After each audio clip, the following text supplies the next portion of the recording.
grossed domestically $140 million. This is the most profitable motion picture in the history of film. Holy shit. Yeah. Yeah, that surprised me. Let's do this. Holy shit. Oh, yeah. That's my expression right now. When I heard how much it grossed, that was crazy. $40,000, dude. Oh, my God. Not even a... Man. They really were like, bought the camera. And then We're done. Let's get some actors. Oh, man, that's crazy. Yeah, it's pretty nuts, dude. So I almost forgot. Our buddy Chris, our silent partner, has he has his own recommendation. So should we do that now in between these films, or do you want to do it at the end? Yeah, you can throw those in right now. All right. So he wrote me up a little, his own little thing to say. So everybody's got to pretend I am Christopher right now. And this is for the new Twin Peaks. Ah, okay. This one, they just closed it out. It's fucking crazy. But anyway, yeah, pretend you are Chris. This is like Chris reading this to you right now. Okay, anyway, I would recommend the new season of Twin Peaks, which I believe is officially known as Twin Peaks: The Return. I would caution those that haven't seen the original cult series or who aren't familiar with the director David Lynch's body of work, because one might be completely lost in the narrative, and I would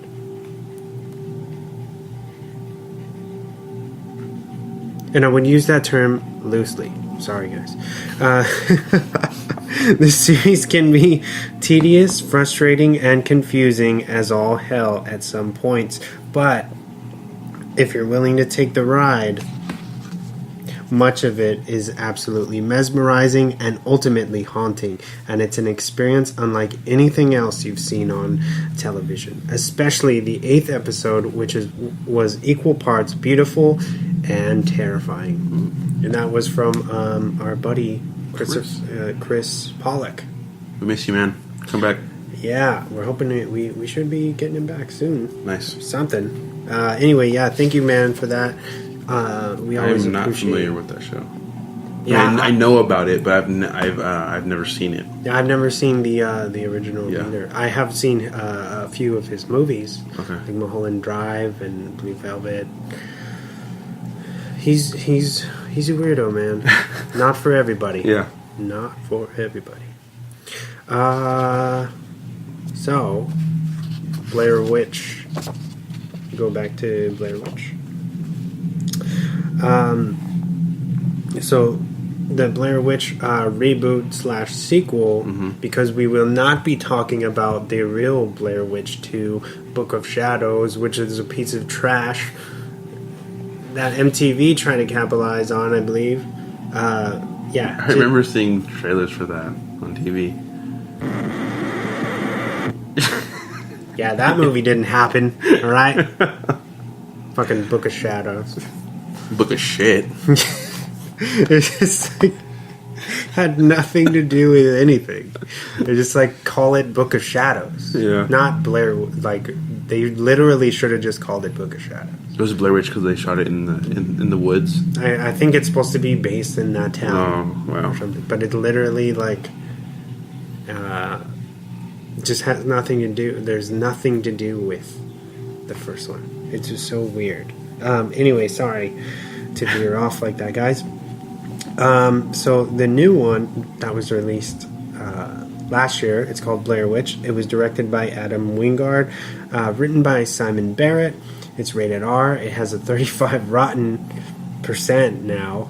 Jeez. Which is nuts. It's 89 minutes long, and the synopsis for this is: after stumbling on a video on the internet, a young man named James believes his sister, who had been missing for some 20-odd years, is still alive. Is still alive and lost in the Black Hills Forest, which is said to be inhabited by the Blair Witch. Creepy. Spooky. Spooky. Yeah. What did you think about this film, man? This is your first time watching it. First time watching it. We watched it in the dark. We watched it on like 60-inch. Yeah, watching it in the dark makes it more scary. Yeah, It does really help. But after watching the first one right before this, and then watching this one, you can totally tell the difference. I mean, just movie quality wise, and I like how they. I kind of like how they incorporated the tech side of like how I mean, you would see people now going into the forest with like GoPros and drones and whatever. But I like that little part. But this movie is a lot more intense than the first one. A lot of jump scares throughout the entire movie. the sound design. Yes, Great. Yeah. It was good. I felt the acting in some parts of this was a little weak, but Can I get an example? what's the James's friend's name? What's his name? Tony or Peter? Is it Peter? Peter, yeah. Maybe it's just his acting. Who's the black guy? Yeah. Yeah. I feel like his little, like, I don't know. I just felt like his acting was a little weak. Like unbelievable? Yeah, there's little parts where it just felt forced. Like he was just, you could tell he was reading off of some, like a script, you know. But other than that, and the other guy, the local, Yeah. Lane or Blaine, whatever his name is. Lane, Yeah. He felt a little fake. You know, it wasn't really believable. But other than that, I mean, it didn't kill the movie or anything. It's just those little parts when they were forcing emotion or something. And it took me out of the movie just for a second. But other than that, I really like this movie a lot better than the first one. But what about you? I love this movie. Okay. Yeah, this is probably one of my favorite found footage films. I think, this I would say that this might be my favorite. Okay. For the same things that you say, I think it's just it's intense. They kind of build off of. So the first film is basically like the blueprint of what this film kind of builds off of, and they do it beautifully. I feel like they basically if this is a reboot, they totally murdered the original the Blair Witch Project. Because I don't know, I just think that everything was so good. Like all the little details, like once they get into the forest, if you notice, every sound and everything is heightened. Even like when the friend gets her foot hurt, you can hear the thing twitch, the twitch inside, and it sounds. And I'm just thinking about this now, but it sounds like a branch, right? Yeah. And then so when you finally see, sorry, spoiler alert or whatever, later on, that thing is growing out of her. Yeah.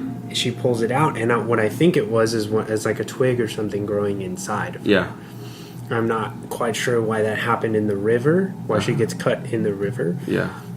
But they do say something about there's like an old legend that a lady saw some hands reach out and grab her daughter and pull her inside, and they never found the kid again. Yeah. So I'm not sure if they're tying that into that, mythos. There's so many layers, especially to this one, that you can play with.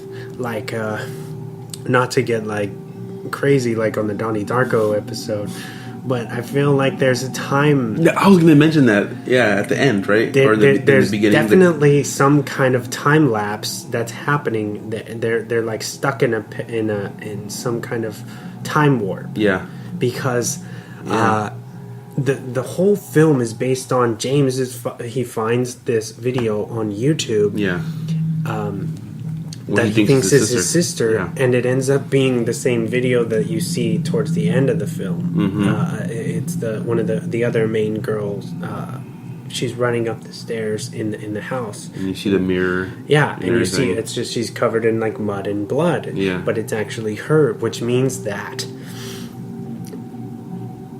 the Blair Witch had somehow sent them, sent those I feel like she sent was it Lane and the girlfriend? Uh-huh. They made some kind of deal with her, and they were like, okay, and then the Blair Witch was like, okay, I want you to go and get these people and lure them back, and in return you can go free. Mm-hmm.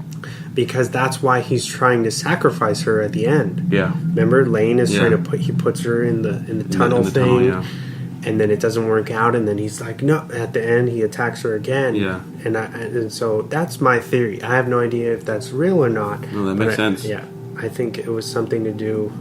There's some kind of like time loop. Yeah, that they get stuck in out like there. when Lane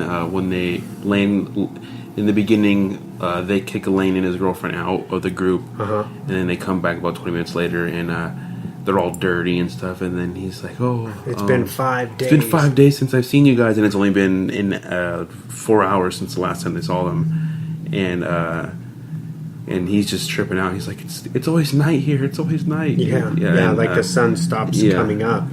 But that's one part that really tripped me out. I don't know what they were trying to do. But at the end, when they run up into the attic, and they, everything starts happening, and the James is like, let's go back down, and she's like, no, she's right behind me. And they close the door, and they're walking, and then all of a sudden, light starts shining through the windows all around them, and at that moment, I'm thinking.